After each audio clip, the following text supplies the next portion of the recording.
Hey everyone, how are you? This is H. Victoria Hargro Atkerson. I'm an author and a writer and a soon-to-be publisher. I'll keep you posted on when that date is, okay? But I wanted to say hello again today and to tell you about my books. Since we're reviewing everything, a lot has happened in the last 2 years since I have it's not quite 2 years, is it? Yeah, it's not quite 2 years. I like a year and maybe 8 months or so. I have been kind of indisposed. I had a very tragic event in my life. My husband of 50 years died, and I have been kind of doing what most people do when they go through the grieving process. And luckily for me, my process went very swiftly because I have such a warm and loving family and so many supportive people around me. My friends here in Philadelphia, my family in Atlanta, my family in New York, North Carolina. I mean, we just have a wonderful, wonderful, cozy network of people who just surround each of us and love us up. So that process went very smoothly, and I thank God for it. But the lucky thing that has happened to me in these last couple of years is that the Creator has blessed me with a great deal of things that have lifted me up, lifted my spirits, and given me a new purpose in my life. And for that, I am extremely grateful. Even though I'm sitting here in isolation, like many of you are, I am thankful that we have so much to interact with in our isolation. I mean, we have TVs, we have warm walls, we have walls without any lizards or bats coming in the door. I lived under those conditions when I was in Brazil years ago. And I think about, what if I was in Brazil at this time in our lives, going through COVID-19 without the protection that we have here in the United States? It's drastically different. It's a drastically different lifestyle, different living conditions. So to be here is a privilege. I don't want anyone to take it lightly.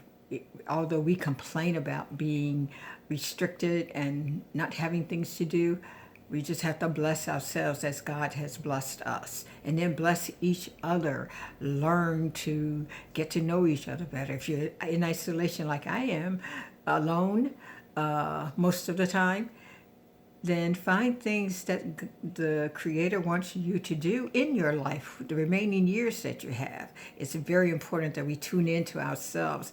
And I look at this as a blessing because I believe this space and time has been created so that we can get in touch with who we are, what we are, and what we're about. That's what God wants us to do and what we can do for each other. We have to take care of our sheep. So take care of His sheep, because that's what He mandated us to do, to take care of each other. So I'm reviewing today books that I've already published. I think I can start work as I bring out my new found career being a publisher. I can bring out the books that I've already written. It's about 20 of them altogether. I look forward to doing that, and I look forward to you reading them because I would love to hear what you have to say about them. So we're going to review the old books first. Old books, isn't this cute? So here is the first one, Stones Along the Path. These are the first two and Stones Along the Path Part 2. These are the first two that came out. And this is about a bicontinental romance between two people, an African and an African-American. And tell me, after you read this isn't passion. It's really great. It's a good story. I love great stories. And the second book was Walking Among the Kudzu. This one is about a little girl. Here you can see her. She looks white, but she is a black child. And that is a part of her problems with interacting with people in her environment. And it's about her pubescence and her trials as she goes through life, as she enters foster care, and how that system supported and helped her. and we learn who she becomes as an adult woman through this book, from her early teenage years through adulthood. Terrific book. Interpersonal relationships are gone into detail. Who we love doesn't necessarily have to do with anything except what we're blessed with and how we take advantage of those things. The next book is one of the most exciting, and the one that most people love more than any other is this one, Buttermilk Bottom, which was a real place. I lived not too far from this place growing up as a child, so I knew people who lived here personally. I think one of the things I always tell people, it always is a reminder to me, it was a place, it was forbidden to most people. If you did not live there, you weren't welcome there. It didn't matter whether you were black or white. People had to know you. And if you came in those streets, they wanted to know who you were and where you come from, who do you know down there, and what are you doing down there. So it was one of those places that restricted. And one of the things that I loved about it, which is to our benefit, it was to our benefit during this time, policemen couldn't even go down there unless they went down in herds of cars to check out the place. Otherwise, no lone police or white police officer could go down there. The black police officers who worked in the area were one of the first of the black police force in Atlanta. They were well received by the people there, and people there were very proud of them.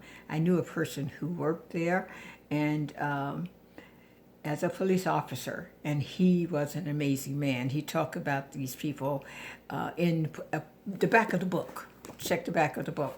We can see his notes and hear what he has to say about working in Buttermilk Bottom as a police officer. So take a look at this. Really interesting stuff. One of the first places blacks moved into after the Civil War was these decrepit buildings. We'll talk about that a little more later, okay? And the last book, which part 2 is coming out very soon, is Enslaved. It's about an African princess who was raised to take care of her people, and she did that no matter where she was. As she was enslaved, then taken to America on a slave ship, and she fought for the rights of her people no matter what she did. She always remembered her teaching, which was to take care of your people, something we all have to learn to do and persevere to do today, especially during this time of COVID-19, when people are being affected by this horrendous disease, and it affects our people more than any other. So we must join together and find out ways that we can combat this. A couple of tips about COVID-19 for me. I always I'm a strong believer in herbs and taking care of the human body. This is something that has been ingrained in me for years because my mother taught us this. So I try to keep up that tradition because it's a valuable part of our living. These herbs that we use, sage for instance, it's a natural biotic. So make some sage tea, include it in all your wonderful dishes. That chicken soup that you normally do, that's why it's so healing, because of that sage. It is a natural, effective antibiotic. So try that. The other spices that will help you would be turmeric. It's a natural anti-inflammatory spice, and that should be incorporated in your diet also. There are many others. I ask you if you would take a moment, go online, look up these herbs and see how you can integrate them in your lives. The foods that you want to eat are these, with the ones with the color of red, yellow, dark green, purple, those orange, things like that. Those are the healing plants, like your collard greens, your turnip greens, kale. There are many, many things that will feed the body and make you strong. So pay attention. If you can, get some vitamin C. Take that vitamin C every day, because no matter what you take or do after that, those vitamin C will not build up in your body. If you don't need it, it will cast it off. Your body will cast it off. And you will build up your immune system. So that's what we want to do. Make sure that we do eliminate dairy products, because dairy products are our main source of inflammation. So do plant-based milks, coconut milk, almond milk, cashew milk, soy milk, whatever. Just do not go dairy, because that is a huge, huge crippler when it comes to viruses of this type. So I want you to take care of yourself. I'll certainly keep myself in isolation so that I won't get affected, and just minimize the people that you interact with. This is the only sure way we're going to get rid of this. And contrary to what your president is saying now, we're going to be in this for a while. And I believe the scientists go on that the CDC's website and read what they are saying. Listen to what they're saying about this disease. Those are the experts. That's who we need to be in touch with, not that man in the White House.